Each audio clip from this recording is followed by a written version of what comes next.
नमस्कार। आप सुन रहे हैं द बॉलीवुड रेडियो और मैं हूं आपके साथ आकाश। दोस्तों, आज के इस पॉडकास्ट में राजेश खन्ना के दीवाने फैंस जो रहे, आज उनका जिक्र होगा। आज हम आपको इस पॉडकास्ट में ले चलेंगे उस दौर में जब राजेश खन्ना खुद अपने दीवाने फैंस को देखकर, हजारों की भीड़ थी, लाखों लोग रहे होंगे, राजेश खन्ना बेकाबू हो गए।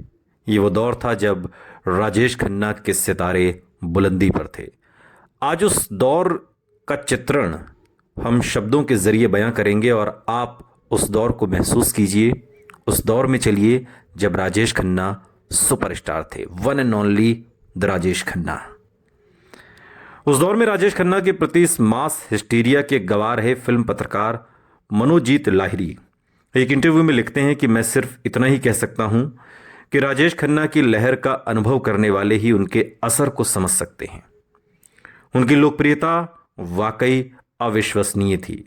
कोई दिलीप कुमार, राज कपूर, देवानंद, शम्मी कपूर, राजेंद्र या फिर बात के दिनों में अमिताभ बच्चन या फिर खान्स, राजेश खन्ना के फैंस के जुनून और दीवानगी का मुकाबला ये कभी नहीं कर सके। ये तमाम लोग, ये मास हिस्टीरिया था जो लगातार बढ़ता ही जाता था और ऐसी दीवानगी सिर्फ एलिव्स, बीटल्स, रोलिंग स्टोन्स और माइकल जैक्सन जैसे रॉक स्टार्स के साथ ही देखी गई। उनके फैंस उन्हें कभी छोड़ते ही नहीं थे। ये दीवाने फैंस तब हर जगह मौजूद थे, उनकी गाड़ी के पीछे भागते हुए, गेट के बाहर खड़े हुए, घंटों इंतजार करते हुए और अपने दिलों का हाल खून से लिखे खतों में बयां करते हुए, शूटिंग देखने के लिए जमा होते हुए, और इस हद तक कि अब आउटडोर शूटिंग करना दिन ब दिन बहुत मुश्किल होता जा रहा था। राजेश खन्ना के बाद के दिनों में करीबी रहे भूपेश रसीन एक इंटरव्यू में एक घटना का जिक्र करते हैं। पुणे से कुछ दूर एक गांव में राजेश खन्ना की फिल्म दुश्मन की शूटिंग चल रही थी। सैकड़ों गांव वाले अपने स्क्रीन गार्ड को देखने वहां पर जमा हो गए थे। वो न सिर्फ लोकेशन को घेर कर खड़े थे बल्कि अपने अपने घर की कच्ची छतों पर और आसपास के पेड़ों पर भी चढ़ गए थे। साहब, राजेश खन्ना आए हैं। ये खबर जंगल में आग की तरह फैल गई थी। आधी रात के बाद करीब 2 बजे शूटिंग खत्म हुई।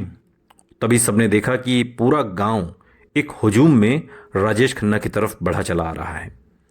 रात के सन्नाटे में इन लोगों का शोर बढ़ता ही जा रहा था। सैकड़ों लोग उन्हें उनके मशहूर फिल्मी किरदारों के नाम से पुकार रहे थे। ये रेला देखकर यूनिट के लोग बुरी तरह घबरा गए। ये वो दौर था जब सुरक्षा के इतने खास बंदोबस्त नहीं होते थे, कोई प्रोटेक्शन नहीं होता था। फिल्म की यूनिट ही जो प्रोटेक्ट कर सकती थी, यही व्यवस्था होती थी। इतना डर का माहौल नहीं था जैसा आज है कि इतनी सिक्योरिटी है, ये है, वो है, तमाम चीज़ें।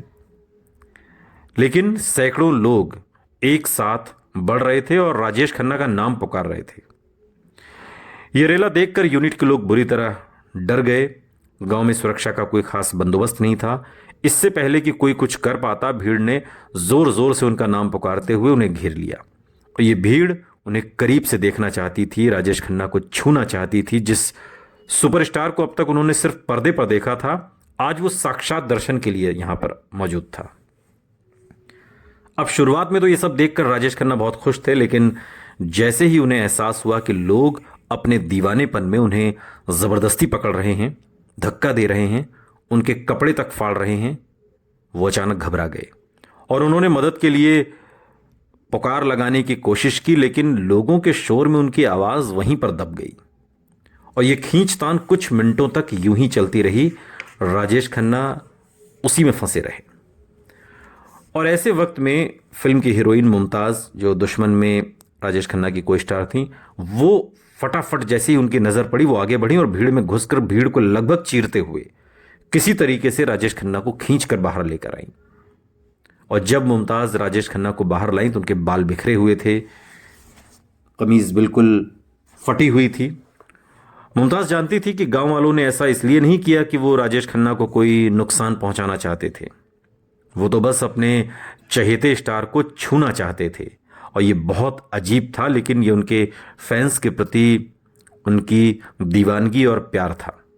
मगर राजेश खन्ना को शायद उन लम्हों में ये महसूस हो रहा था कि जैसे वो किसी तूफान से बचकर निकल आए हों, जैसे कोई कश्ती किनारे पहुंच गई हो।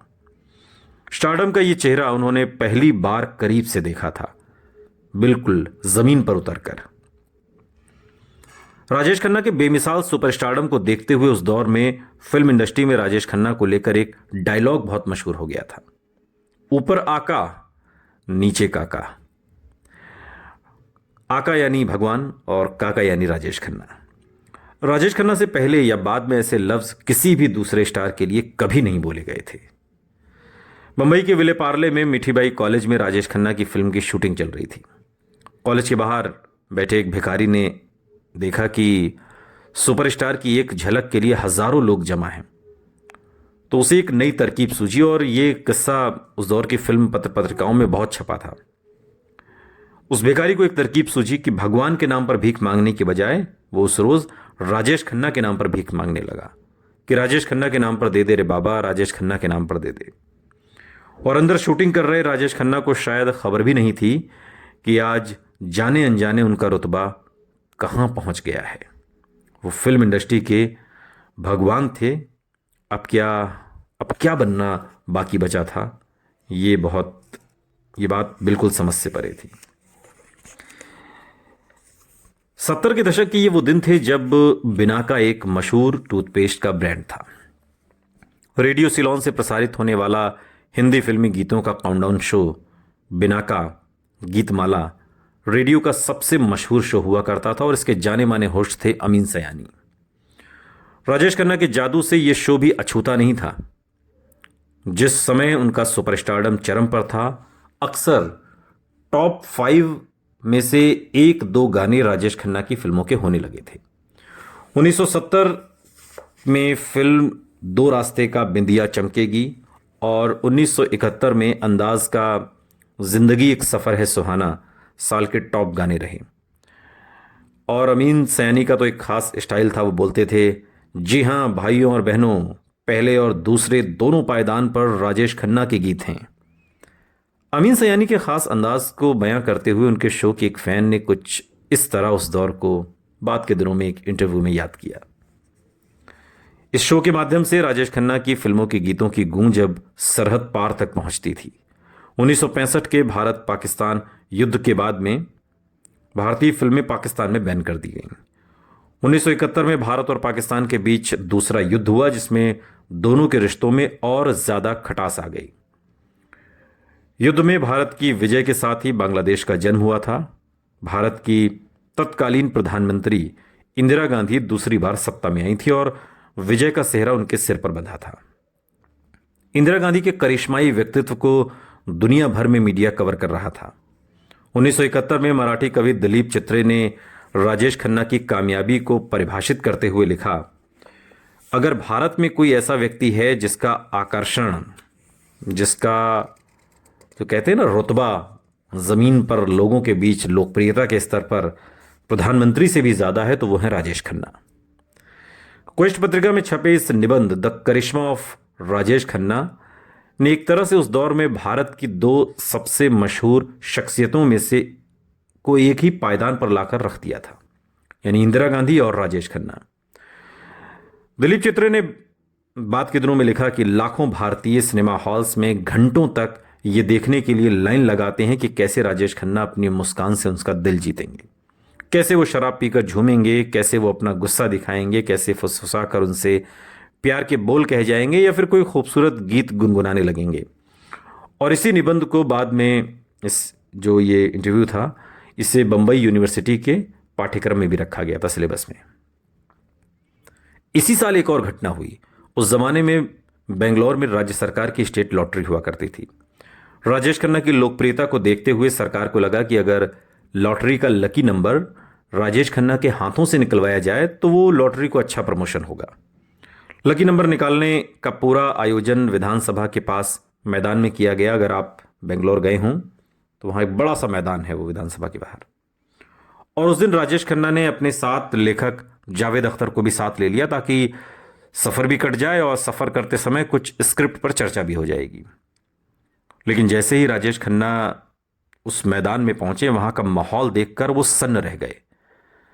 बाद के दिनों में जावेद अख्तर एक इंटरव्यू में उन दिनों को याद करते हुए कहते हैं कि मुझे नहीं लगता कि मैं ऐसा मंजर दोबारा देख पाऊंगा। राजेश खन्ना को देखते ही 50,000 लोगों की आवाज एक साथ निकली। वो जैसे सीजर, जूलियस सीजर की तरह थे। वो मंजर अविश्वसनीय था। मैंने ऐसा न पहले देखा था न दोबारा कभी देखा। जावेद अख्तर कहते हैं, उस दिन बेंगलोर की सड़कें खाली थीं और करीब 50,000 से ज्यादा लोग एक शख्स को देखने के लिए एक जगह पर जमा थे, और वो भी तब जब वो हिंदी भाषी राज्य नहीं है।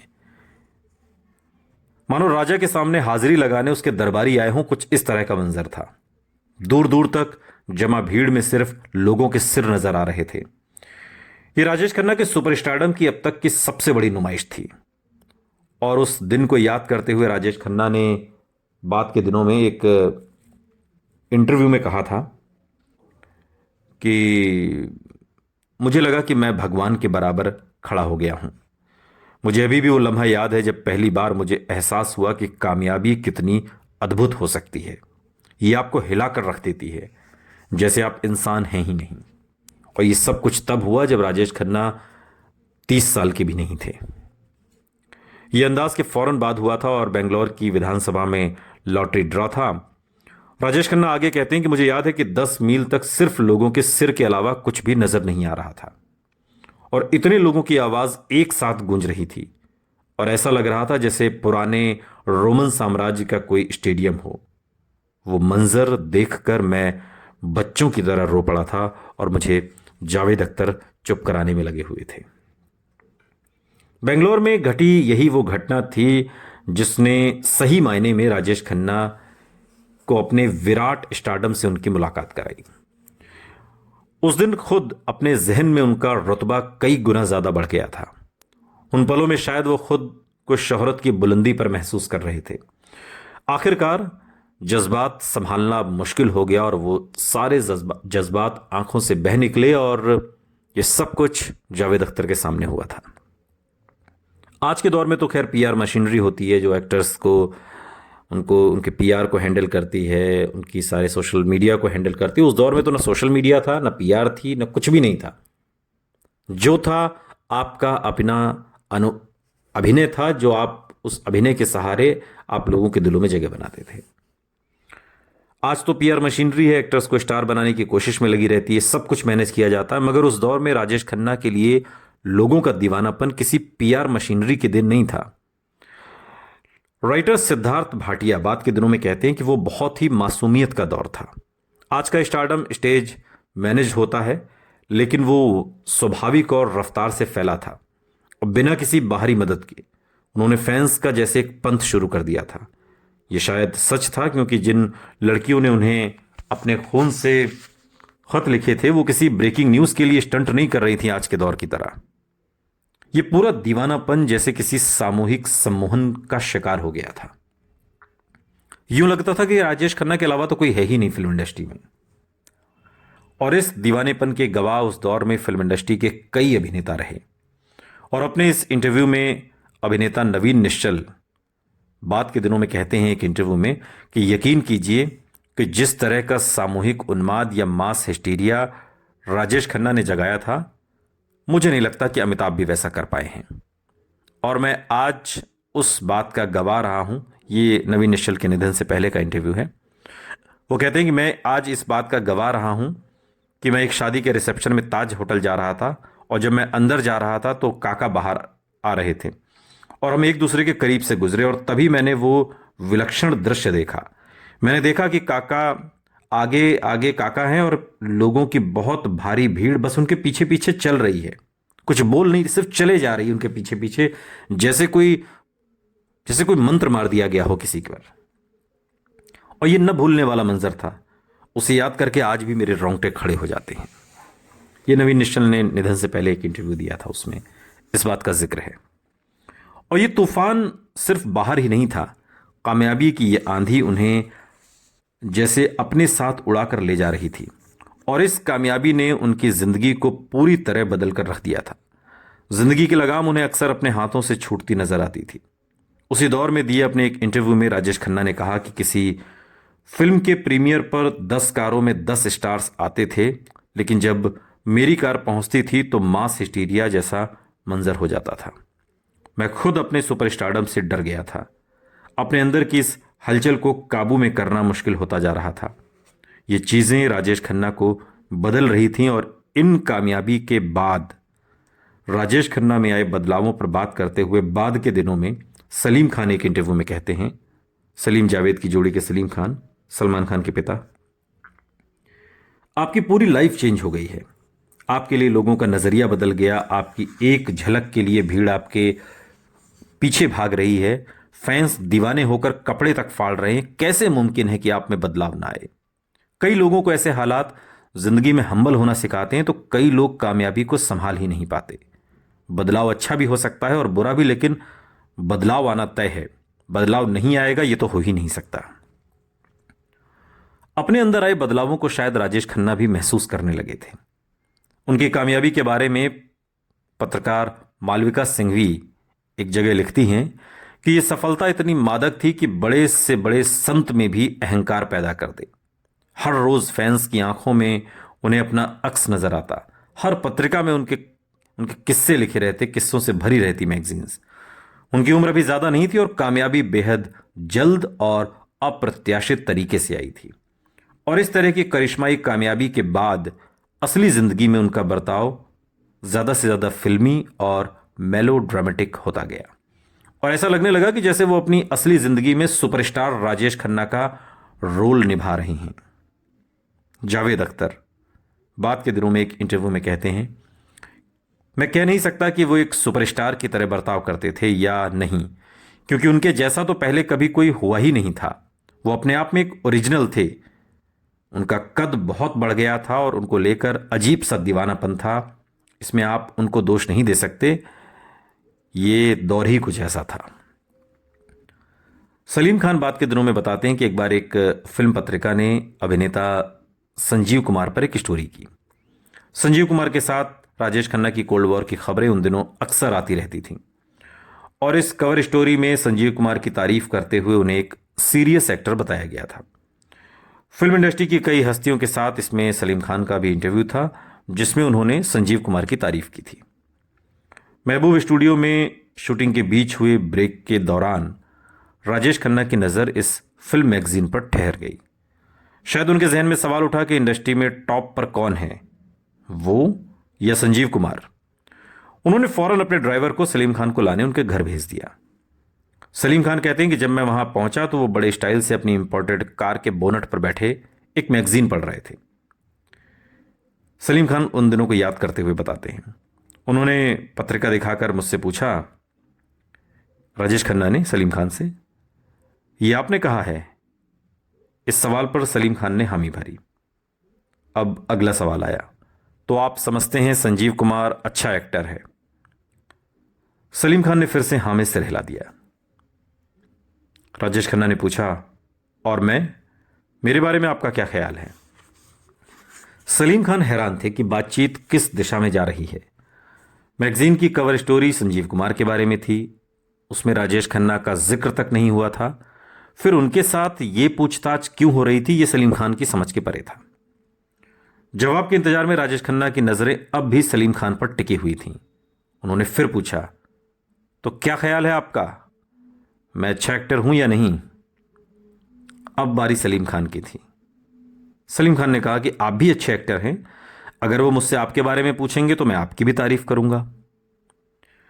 राजेश खन्ना ने सलीम खान की तरफ देखा, फिर मैगजीन की तरफ और फिर वापस सलीम खान की तरफ। बड़ा ही फिल्मी था, जैसे वो कुछ तौल रहे हों, और फिर अचानक वो वहां से उठे और बिना कुछ कहे वहां से चले गए।